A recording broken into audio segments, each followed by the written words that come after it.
Dear students, आज के lecture में हम लोग क्लासिफिकेशन का आगे का पार्ट पढ़ेंगे। पिछले लेक्चर में हम लोगों ने पढ़ा था classification of catalysis on the basis of physical state of reactant and catalyst. उत्प्रेरक और अभिकारक की भौतिक अवस्था के आधार पर उनका वर्गीकरण पढ़ा था। आज हम लोग पढ़ेंगे on the basis of mechanism of catalyst, यानी उत्प्रेरक की कार्यविधि के आधार पर उत्प्रेरण का वर्गीकरण। तो इसमें जो है चार तरह के on the basis of mechanism of catalyst जो है वो चार टाइप में क्लासिफाई किए गए हैं। कैटालिसिस जो है वो चार तरह से वर्गीकृत किए गए हैं। पहला है पॉजिटिव कैटालिसिस, धनात्मक उत्प्रेरण। सेकंड है नेगेटिव कैटालिसिस और इनहिबिशन।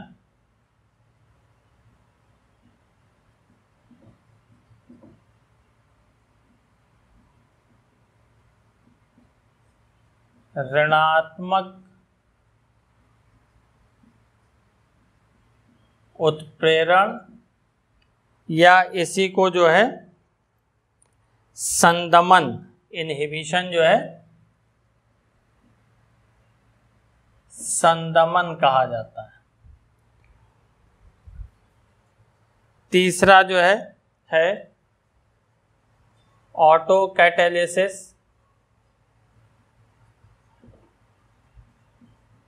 स्व उत्प्रेरण। और चौथा जो है वो है इंड्यूस्ड कैटालिसिस, प्रेरित उत्प्रेरण।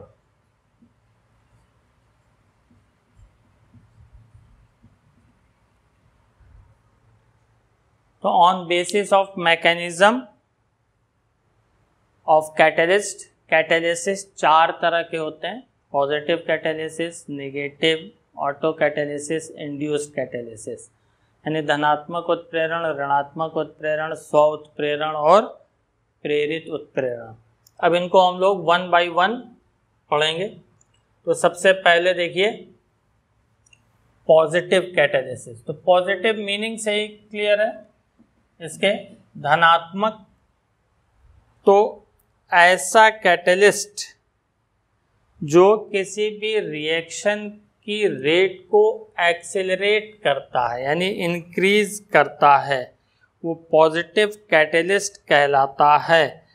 और यही फेनामेना जो होता है, ये increase in rate of reaction, वो पॉजिटिव कैटालिसिस कहलाती है। यानी ऐसा पदार्थ जिसकी उपस्थिति में अभिक्रिया की गति बढ़ जाती है उसको धनात्मक उत्प्रेरण कहते हैं। और वो पदार्थ जो होता है वो धनात्मक उत्प्रेरक का कार्य करता है।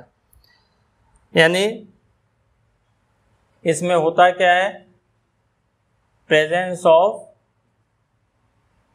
कैटलिस्ट, उत्प्रेरक की उपस्थिति क्या करती है, वो एक्सेलरेट करती है रेट ऑफ रिएक्शन को, accelerate the rate of reaction. यानी उत्प्रेरक की जो उपस्थिति होती है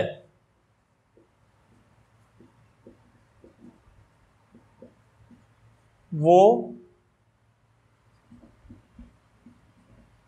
अभिक्रिया की दर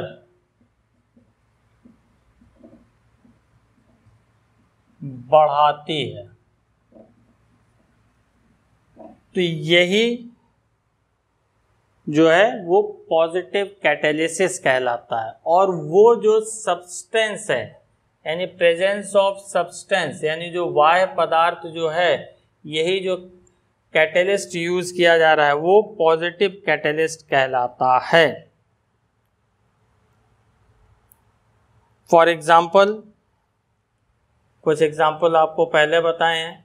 पोटेशियम क्लोरेट का जो डिकम्पोजिशन है वो MnO2 की प्रेजेंस में इंक्रीज कर जाता है। इसी तरह से H2O2 का डिकम्पोजिशन प्लेटिनम की प्रेजेंस में इंक्रीज कर जाता है। फॉर्मेशन ऑफ अमोनिया, इसमें rate of reaction iron catalyst की प्रेजेंस में इंक्रीज कर जाती है। जिंक की H2SO4 से रिएक्शन होती है,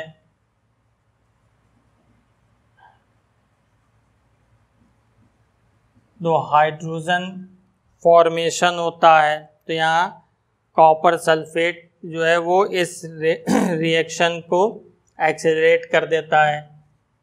इसी तरह से सल्फर डाइऑक्साइड की ऑक्सीजन से रिएक्शन होती है इन प्रेजेंस ऑफ प्लेटिनम, तो ये सल्फर ट्राइऑक्साइड बनता है। तो यहाँ प्लेटिनम जो है इस रिएक्शन को की रेट को इंक्रीज कर देता है।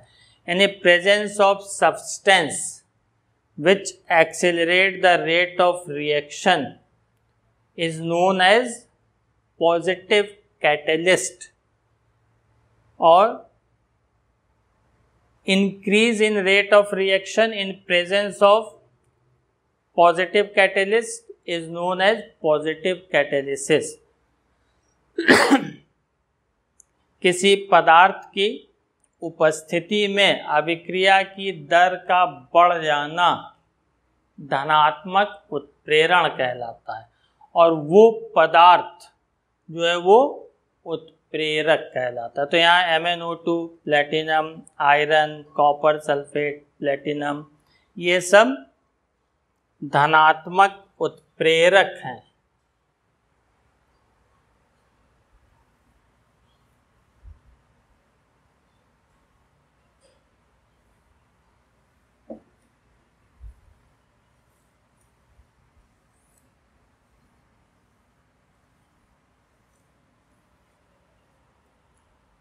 सेकंड देखिए,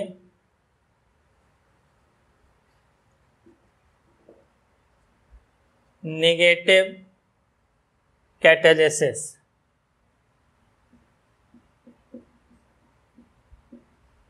ऋणात्मक उत्प्रेरण। इसमें जो रेट ऑफ रिएक्शन अगर इन प्रेजेंस ऑफ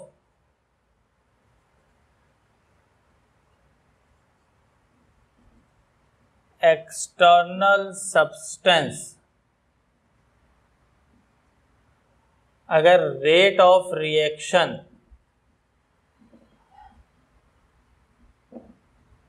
जो है वो डिक्रीज करती है या rate of reaction is retarded,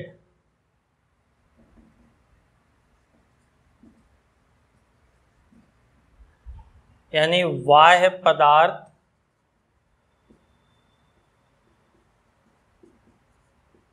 की उपस्थिति में अगर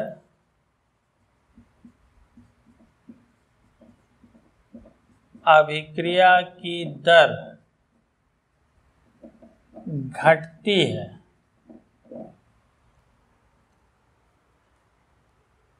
तो वो ऋणात्मक उत्प्रेरण कहलाती है। यानी when the rate of reaction is retarded in presence of external substance, then it is termed as negative catalysis or inhibition। और ये जो एक्सटर्नल सब्सटेंस है, ये बाह्य पदार्थ जो आपका है यही हमारा कहलाएगा नेगेटिव कैटलिस्ट।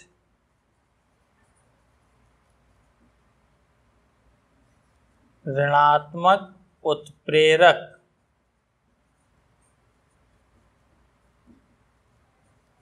नेगेटिव कैटलिस्ट या इसी को इनहिबिटर कहते हैं।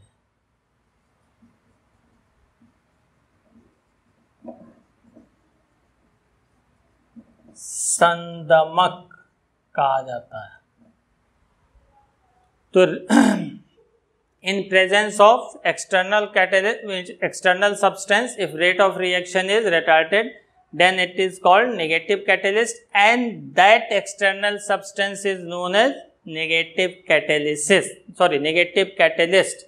यानी किसी वाह्य पदार्थ की उपस्थिति में अभिक्रिया की दर का घटना ऋणात्मक उत्प्रेरण कहलाता है, और वो पदार्थ ऋणात्मक उत्प्रेरक या संदमक कहलाता है।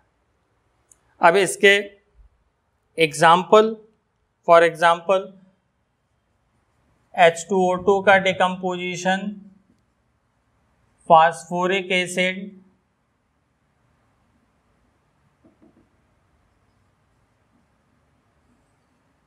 इसमें बहुत सारे जो है कैटलिस्ट यूज किए जा सकते हैं।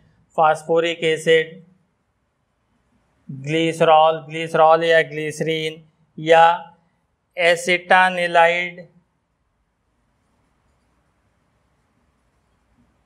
इन तीनों में से कोई भी यूज करें तो ये H2O2 के डिकम्पोजिशन की रेट को डिक्रीज कर देते हैं।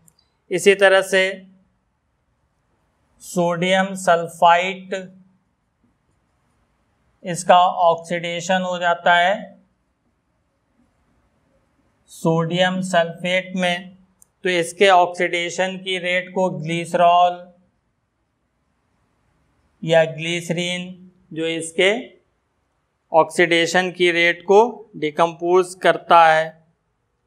सिमिलर वे में क्लोरोफॉर्म, इसका ऑक्सीडेशन जो है एयर की प्रेजेंस में जो है इजीली फॉस्जीन, पॉइजनस गैस होती है, फॉस्जीन और क्लोरीन में इसका ऑक्सीडेशन हो जाता है, तो इसको जो है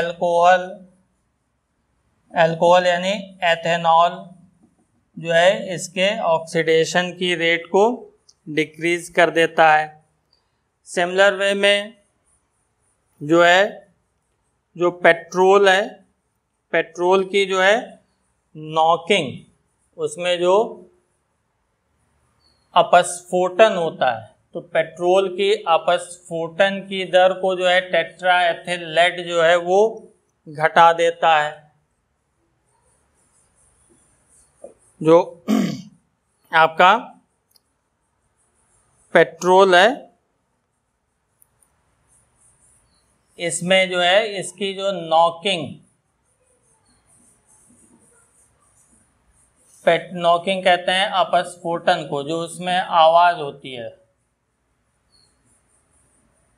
पहले कंबशन के कारण, तो इसको जो है टेट्राएथिल लेड, शॉर्ट में TEL लिखते हैं, ये जो है नॉकिंग की रेट को रिड्यूस कर देता है। तो यहाँ टेट्राएथिल लेड जो है वो नेगेटिव कैटलिस्ट का वर्क करता है, और ये रिएक्शन जो है नेगेटिव कैटालिसिस के अंतर्गत आएगी।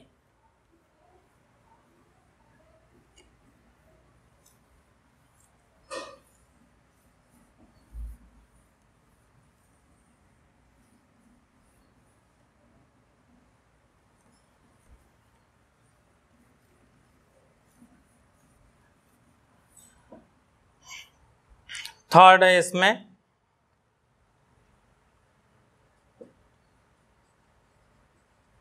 Auto catalysis. स्व उत्प्रेरण, तो यहां ऑटो या स्व शब्द से ही क्लियर है, इससे स्पष्ट है कि जो ऑटो यानी खुद ही या स्वयं ही उत्प्रेरक का कार्य करे। तो इस रिएक्शन में क्या होगा, when one of the product form in a chemical reaction increases the rate of reaction, then it is known as autocatalysis, and the product which increases the rate of reaction is known as autocatalyst। जब किसी अभिक्रिया में बना कोई पदार्थ स्वयं उत्प्रेरक का कार्य करने लगता है तो इसे स्व उत्प्रेरण कहते हैं, और जो बना हुआ पदार्थ है अभिक्रिया में वो स्व उत्प्रेरक कहलाता है। तो इसमें when one of the products form in a chemical reaction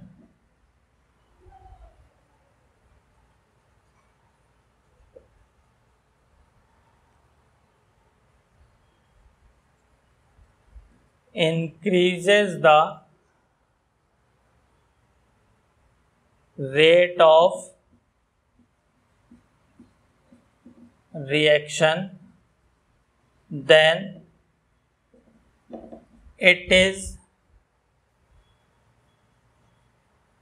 known as autocatalysis, and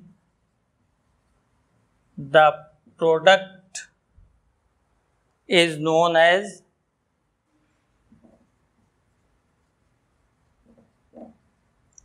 autocatalyst।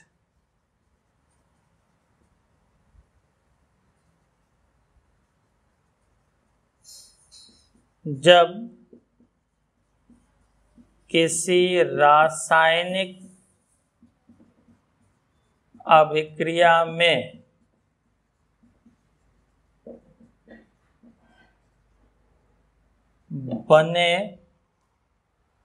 जब किसी रासायनिक अभिक्रिया में बने किसी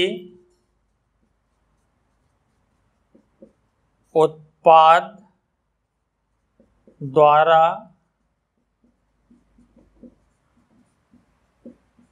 अभिक्रिया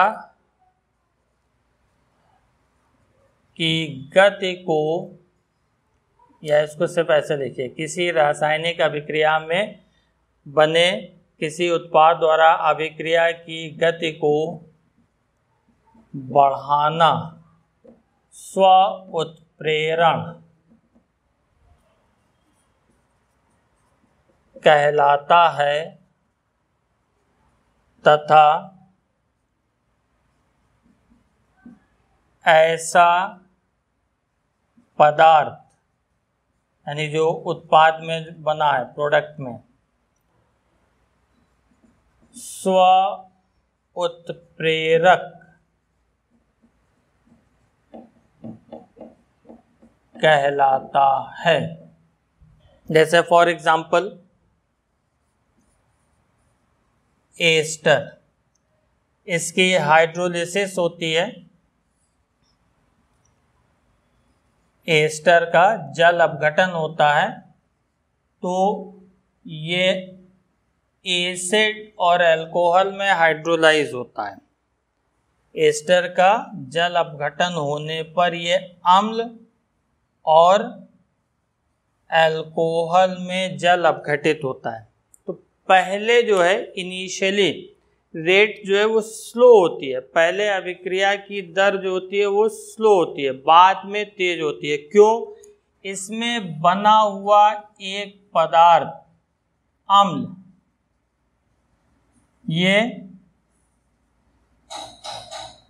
ऑटो कैटलिस्ट का वर्क करता है, और ये आप जानते हैं H+ के प्रेजेंस में ये रेट इसकी इंक्रीज कर जाती है। तो इसमें जो बना हुआ एसिड है, कार्बोक्सिलिक एसिड, यही H+ आयन उपलब्ध कराता है, जिसके कारण जो है इस रिएक्शन की रेट, इस अभिक्रिया की दर जो है वो बढ़ जाती है।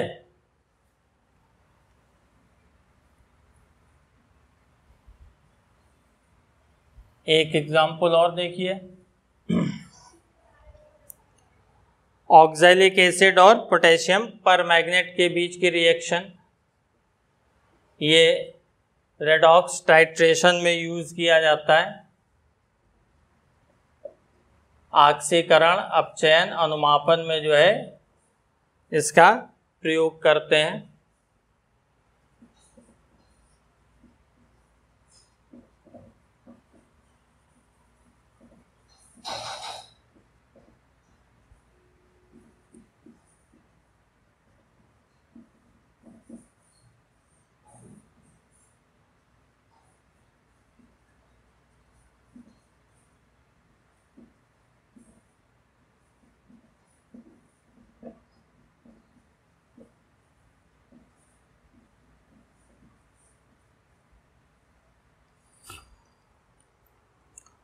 तो इस रिएक्शन में क्या होता है, जब पोटेशियम परमैंगनेट और ऑक्सैलिक एसिड के बीच रिएक्शन होती है तो KMnO4 जो होता है ये पर्पल कलर का होता है, बैगनी रंग का।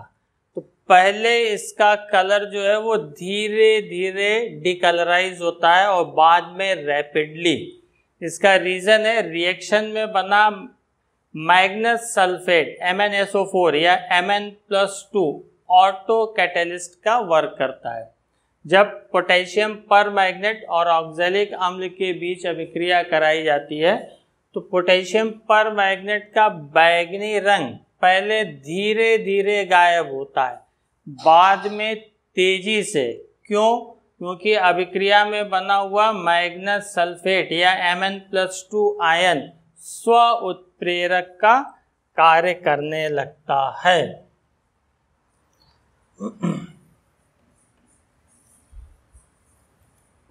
एक एग्जाम्पल और देखिए, आर्सीन का डिकम्पोजिशन।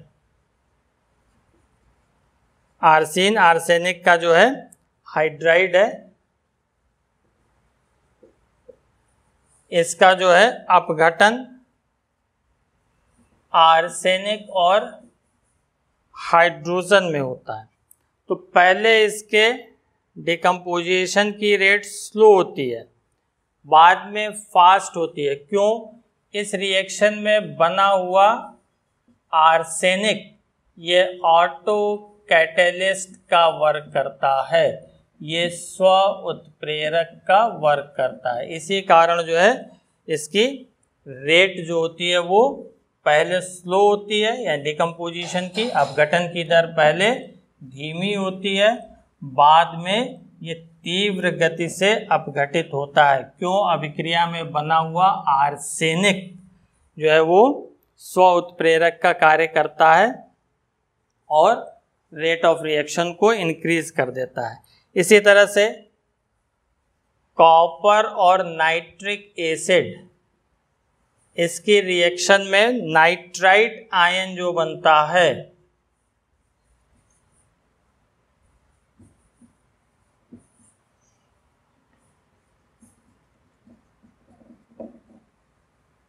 ये कंपटीशन का भी क्वेश्चन है और बहुत इम्पोर्टेंट जो है क्वेश्चन है ये, क्योंकि देखने में लगता है कि NO नाइट्रिक ऑक्साइड जो है वो ऑटो कैटेलिस्ट का वर्क करेगा, लेकिन एक्चुअली ऐसा नहीं है।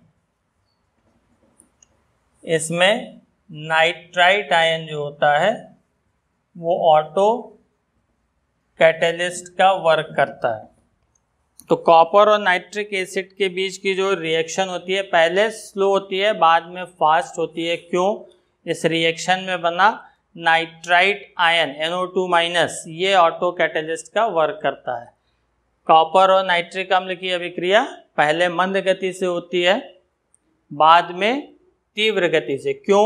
अभिक्रिया में बना हुआ नाइट्राइट आयन ये स्व उत्प्रेरक का कार्य करता है, जिसके कारण रेट ऑफ रिएक्शन जो होती है वो इंक्रीज कर जाती है बाद में।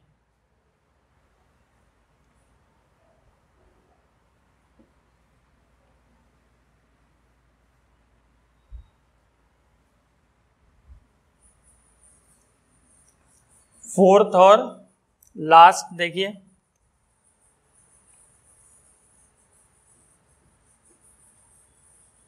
Induced catalysis.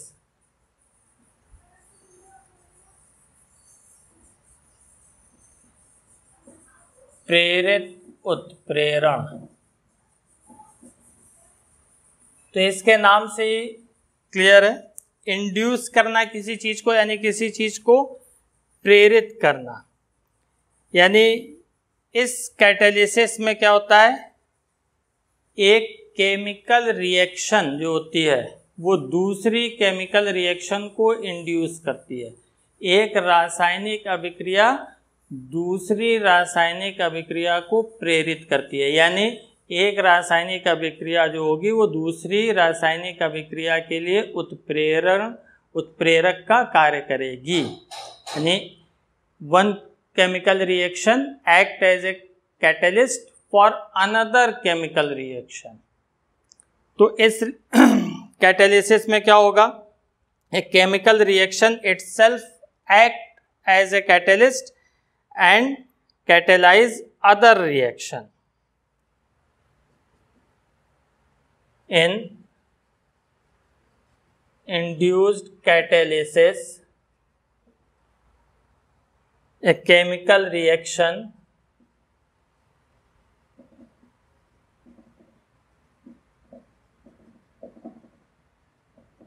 itself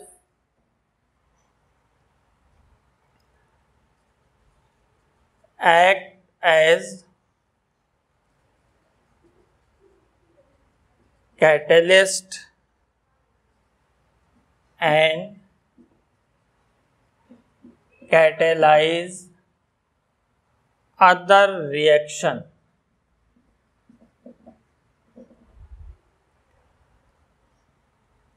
यानी प्रेरित उत्प्रेरण में एक रासायनिक अभिक्रिया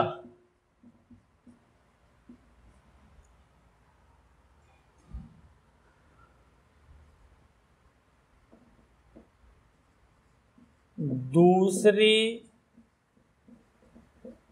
रासायनिक अभिक्रिया को उत्प्रेरित करती है, तब इसे प्रेरित उत्प्रेरण कहते हैं। फॉर एग्जाम्पल के लिए सोडियम सल्फाइड Na2SO3 ये इजिली एयर से सोडियम सल्फेट में ऑक्सीडाइज हो जाती है। सोडियम सल्फाइड का वायु द्वारा सोडियम सल्फेट में सरलता से ऑक्सीकरण हो जाता है, लेकिन सोडियम आर्सेनाइट ये एयर से जो है ऑक्सीडाइज नहीं होता। नो रिएक्शन, रिएक्शन का मतलब ऑक्सीडेशन, यहाँ पे ऑक्सीडेशन की रिएक्शन ये। लेकिन जब हम सोडियम सल्फाइड और सोडियम आर्सेनाइड इसके मिक्सचर पर एयर पास करते हैं तो दोनों सब्सटेंस जो है वो ऑक्सीडाइज हो जाते हैं।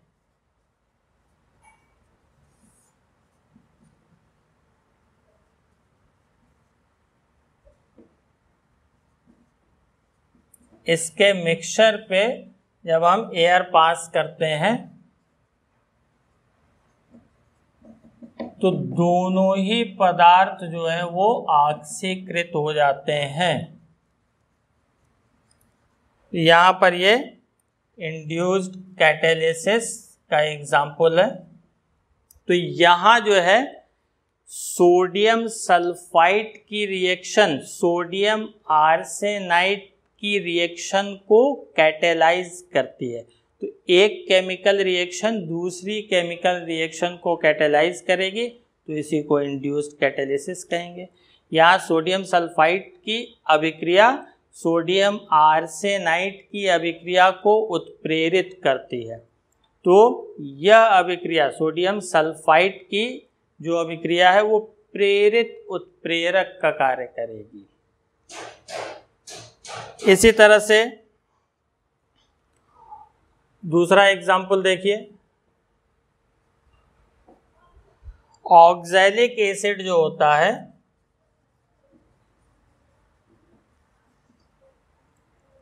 ये रिड्यूस करता है KMnO4 को। और कैसे रिड्यूस करता है? रैपिडली, तेजी से। यानी ऑक्सैलिक अम्ल जो है ऑक्सैलिक अम्ल KMnO4 को तेजी से अपचयित करता है। लेकिन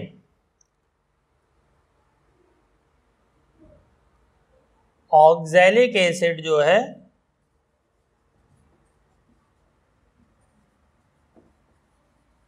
रिड्यूसेस मर्क्यूरिक क्लोराइड स्लोली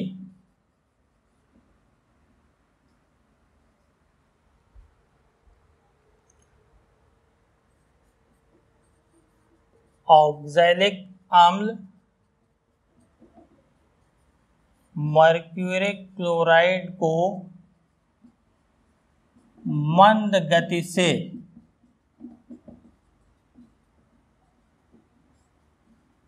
अपचयित करता है। लेकिन जब KMnO4 की प्रेजेंस में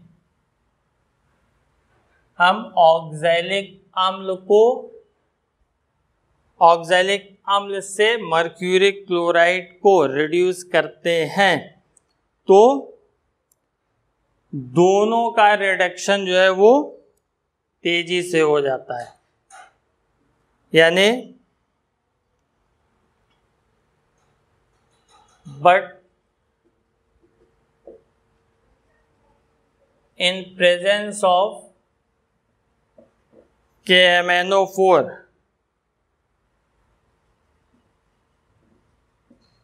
reduction of mercuric chloride becomes fast, परंतु KMnO4 की उपस्थिति में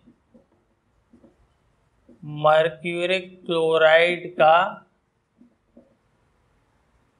अपचयन तीव्र हो जाता है। तो यहाँ पर जो आपके ऑक्सैलिक एसिड की KMnO4 से रिएक्शन है वो मर्क्यूरिक क्लोराइड की ऑक्सैलिक एसिड से रिएक्शन को कैटेलाइज करती है। ऑक्सैलिक एसिड KMnO4 को रैपिडली रिड्यूस करता है, ऑक्सैलिक एसिड KMnO4 को तेजी से अपचयित करता है, लेकिन ऑक्सैलिक एसिड मर्क्यूरिक क्लोराइड को स्लोली मंद गति से रिड्यूस करता है, अपचयित करता है। लेकिन जब हम KMnO4 और HgCl2 के मिक्सचर की रिएक्शन ऑक्सैलिक एसिड से कराते हैं, KMnO4 और मर्क्यूरिक क्लोराइड के मिश्रण की अभिक्रिया ऑक्सैलिक अम्ल से कराते हैं, तो दोनों ही सब्सटेंस KMnO4 और HgCl2 दोनों का रिडक्शन, दोनों का अपचयन क्या होता है, फास्ट हो जाता है। तो यहाँ ऑक्सैलिक एसिड और KMnO4 की रिएक्शन वो ऑक्सैलिक एसिड और मर्क्यूरी क्लोराइड की रिएक्शन को कैटेलाइज करती है। तो यहाँ पहली रिएक्शन दूसरी रिएक्शन को कैटेलाइज करती है, यानी पहली अभिक्रिया दूसरी अभिक्रिया को उत्प्रेरित करती है। तो ये किस में आएगी, इंड्यूस्ड कैटेलिसिस, प्रेरित उत्प्रेरण के अंतर्गत आएगी। तो इतनी चीज समझ में आई होगी आप लोगों को आज के लेक्चर में। बस इतना ही। Thanks for watching.